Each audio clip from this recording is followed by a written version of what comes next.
Good morning, Aichwa. You would see me wearing this poncho, and I'm wearing it in solidarity with the Inca people. The word that I say, Aichwa, is also a greeting in Inca language, which is called Quechua language. After an arduous hike of 2 days, 21 kilometers, I've come to the place where I've always dreamt to be. I think any explorer dreams to be. A place that is lived in my traveling dreams, in my exploring dreams, for decades possibly. It is possibly one of the most beautiful places and the most beautiful scenery that you'll ever see. Let me show you around.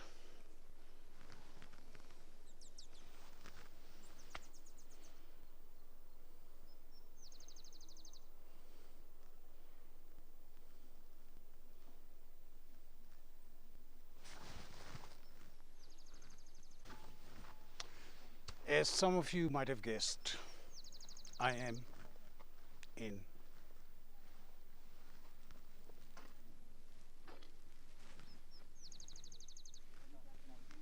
Machu Picchu, one of the 7 wonders of the world, the brilliant architecture of the great Inca Empire, up in the Andes mountain.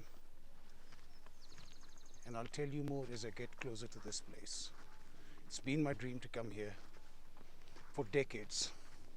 I remember reading about it when I was a little child in the geography lesson, that up in the Andes mountain, there lies a city hidden from mankind for centuries. I never thought I'm going to make it here, but today I did. And I'll share with you the majestic, the magnificent, the beautiful Machu Picchu. So when we were down in Cusco, I told you about the great Inca Empire, the achievements, the marvel in farming, mining, astronomy, and whatnot. And I told you about the Spanish Inquisition, or the Spanish Conquest as they call it, back around 1540 to 1570. And then unfortunately, as we saw in Cusco, every Inca building of significance, may it be a castle or a fort or a palace or a place of worship or a temple, was destroyed. And on top of those things, or those buildings, were built the cathedrals and other colonial buildings. Only thing that's left behind probably there is few Inca walls, maybe some ruins of the Sun Temple, and nothing else. It's all gone. But the place we're visiting now, and we're going to visit for today, somehow survived the Spanish conquest or the Inquisition. And I'll tell you as we get closer to the main part of Machu Picchu. So Machu Picchu, we need to go a little bit into the history of the place. Now Machu Picchu practically means in Inca language or Quechua language, old mountain. Machu Picchu, old mountain. Why was it built in the middle of this Andes mountain, completely inaccessible now? I mean, it really breaks you need to have a heart and a lungs of a mountaineer to climb up there. The various routes, anything from 45 kilometers to 21 kilometers, arduous, uphill, high altitude. Why was it built? No one actually knows. No one actually has the answer. But most people seem to believe that this was built as a spiritual retreat for the Inca royalty, both the kings and the priests. After the Spanish conquest of the Inca Empire, They, as I said, they basically destroyed everything that was left of the Inca buildings, remnants, culture, cuisine, language, everything. This place, Machu Picchu, survived. And the reason it survived was no one knew it existed, not even the Inca people. This thing was lost in the mist of history for centuries. Till in 1911, an American explorer, archaeologist, I think sponsored by the National Geographic Society, came in here. His name was Hillam, and he discovered this city that is now included in as one of the 7 wonders of the world. Just look at it.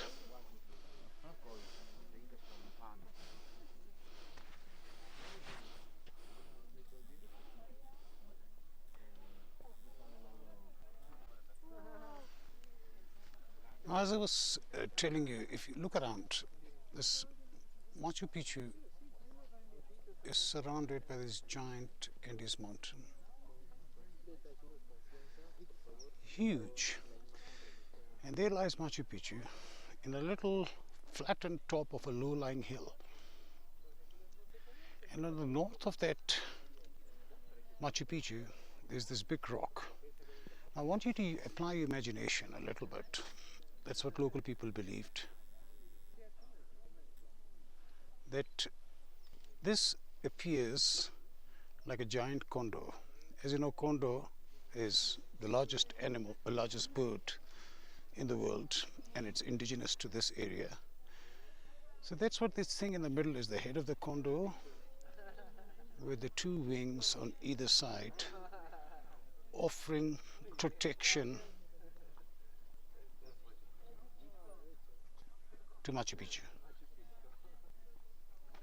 A lot of symbolism in ancient cultures.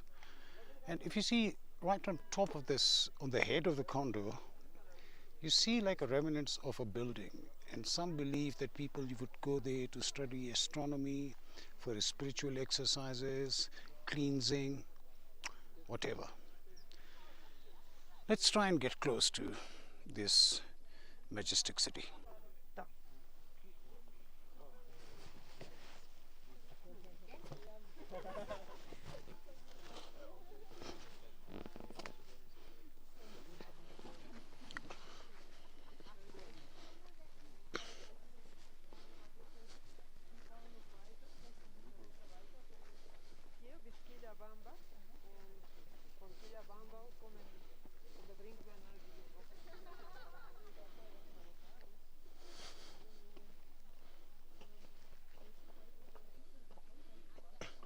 I'm keeping quiet on purpose so you can be as mesmerized as I am.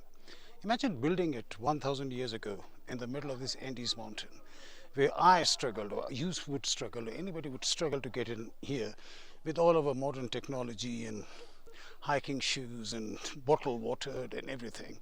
Imagine taking these stones up in the mountains here 1,000 years ago and building this absolute marvel.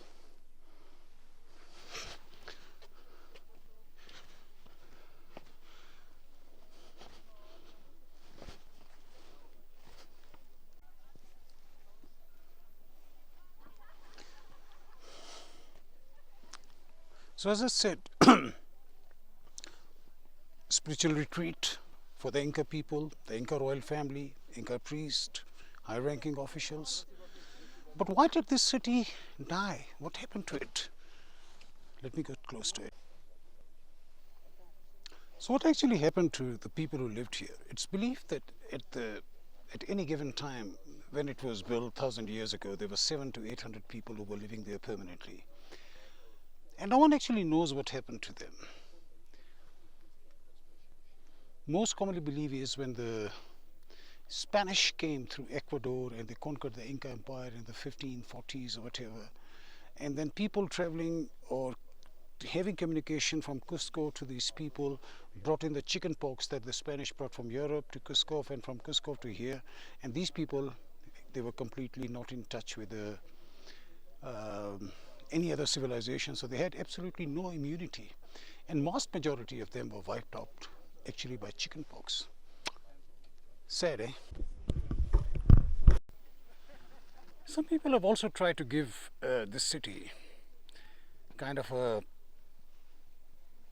supernatural meaning, because during excavations in 1912s, 13, 14s, there were bones discovered here, skulls that were elongated. So giving it a whole new extraterrestrial twist, conspiracy theories built by some alien race or whatever. Well, that's unfortunately my research shows that's not true. People in Inca royalty, you did have people with elongated skull, but that was kind of a blue blood thing, you know. They would probably wear a certain kind of a headgear or a headband to make the skull appear longer, and that was a sign of a royalty. And there have been many signs of a like body disfigurement that has been taken as a sign of royalty amongst ancient civilizations. For example, my guide in Cusco, Juanes, gem of a man, he showed me that one of his ears is longer than his other ear, and he shows that this is a sign that he comes from the royal family of the Incas. So the elongated skulls were nothing alien. They didn't come from Mars or Venus or Neptune. That was just pure Inca royalty who would do it to distinguish themselves from common people. And that's the explanation with that. Unfortunately, I cannot spice it up any further by giving you some kind of a fancy tale. That's the truth. I'm almost there. Just look at this beauty. It's mesmerizing.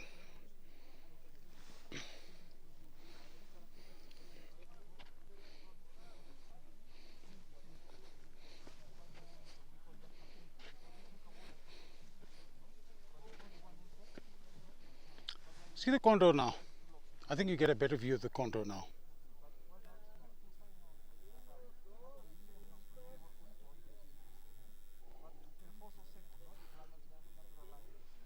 See, the giant Andes mountain. All around you, on a platted out low-lying hill, lies this beautiful seven wonder of the world.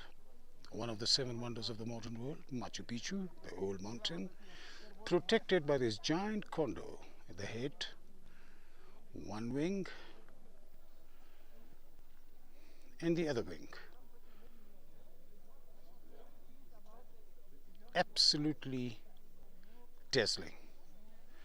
Let's get inside the city and explore it further.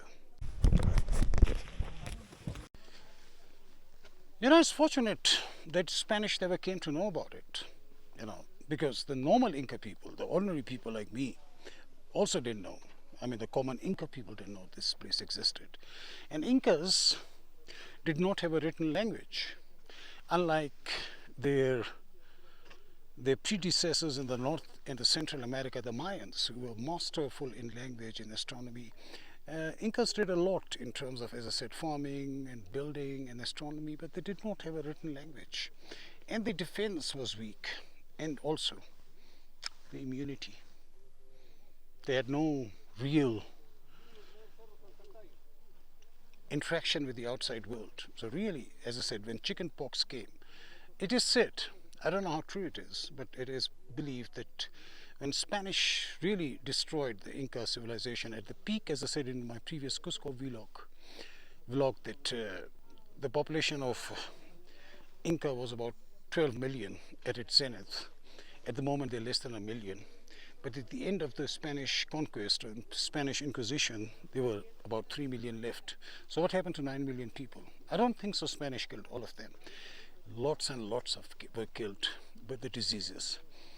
Chickenpox mainly. They had no immunity. And I'm about to enter Machu Picchu.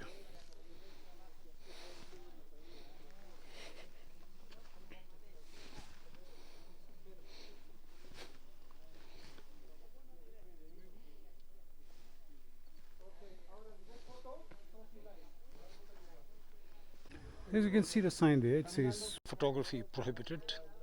Probably it's still part of the sacred valley of the great Inca civilization. So all of the explorers, history hankers will respect it. Try not to take photos. We'll take some photos on the entrance, and I've taken some views from the top, and I'll try and take some more as we get along. And actually, it's allowed. This sign has been from the time when there were thousands and thousands of tourists coming, and they would queue for a couple of kilometers on the entrance gate to take pictures. So that's why they prohibited it. But inside Machu Picchu itself, you can take photos, and I think you can video record as well. Well, I'm doing it anyways. If someone stops me, I'll stop recording. So now we are officially in Machu Picchu.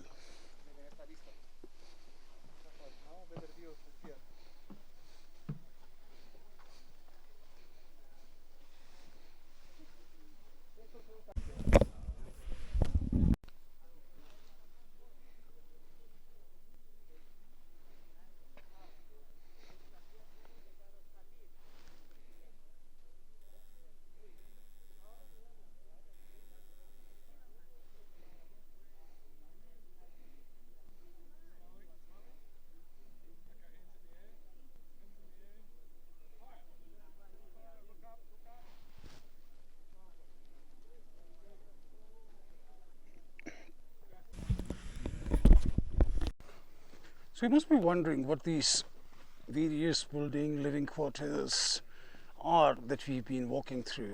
Obviously, as I said, Machu Picchu was a spiritual retreat. That's what most commonly believed for the royal family. Some people also think it could have been a university, but the former concept of it being a spiritual retreat is more widely accepted. So what you see, these are obviously lodges. Well, probably students would come in and stay, or I mean, not students, the people seeking a spiritual recluse or enlightenment would come here to spend time with the priest. And then there's obviously various temples here.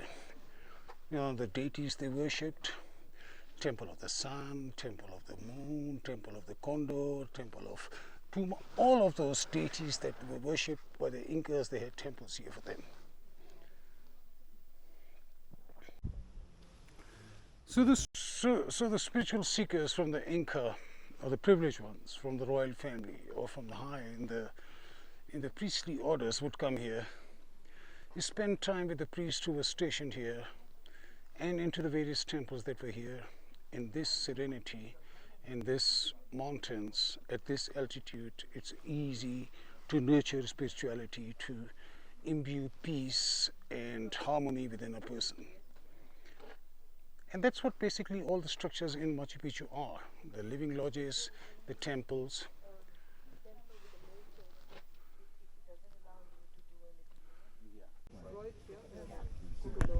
Now there's a little botanical garden here. I thought I'll show you, because that's another important part of this part of the Andes mountain and the Inca culture. The leaves that you see are cocoa leaves. The cocoa leaves are an integral part of Inca culture. These leaves are not indigenous here. Contrary to the common belief, they were brought in by the Incas from the Amazon, because Incas were aware of the medicinal qualities of the cocoa leaves. And you'll be very surprised to hear that the skulls of the Inca people that have been discovered, none of them had any dental cavities, and they give the credit to cocoa. They say it's the most important or the most potent anti-germ or mouth cavity protection herb that you can have. Other than that, very good for your heart, your blood pressure, digestion, mood. I mean, if you need to acclimatize to this level, 12, 14, 15,000 above the sea level, they encourage Incas to eat cocoa leaves, and that is going to improve your stamina and make you acclimatize to this high altitude. I also had one, very bitter. And now what we have done now is we made cocaine out of it.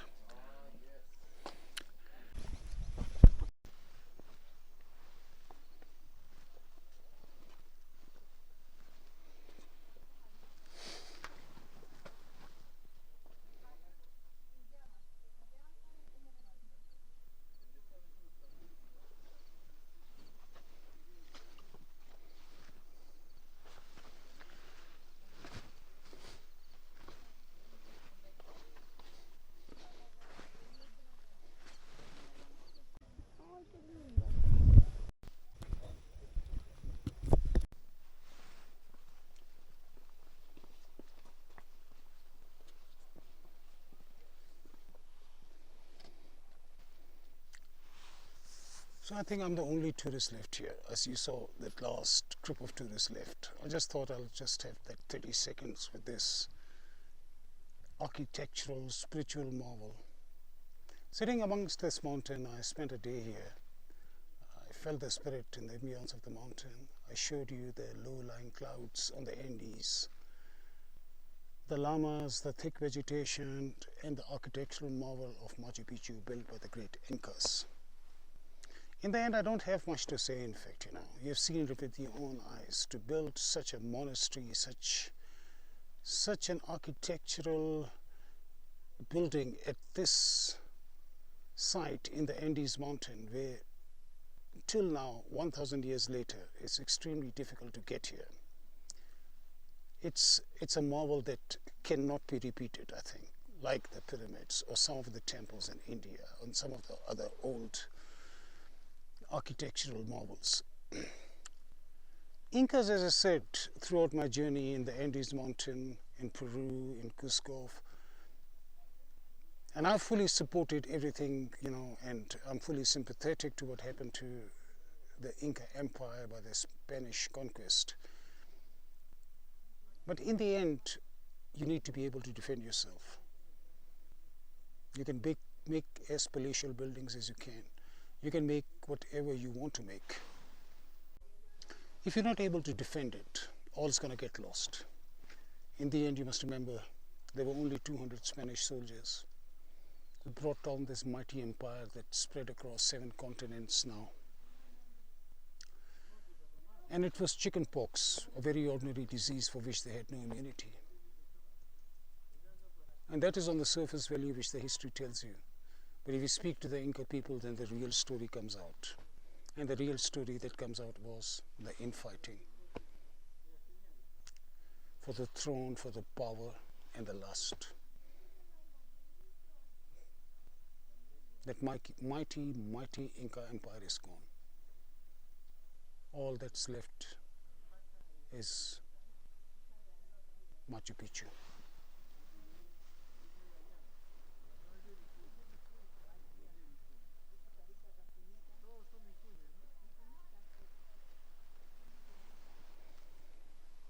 It's getting late. I'm going to head out from here and continue our journey in the Andes mountain, the rainforest, and beyond. Stay with me. Goodbye.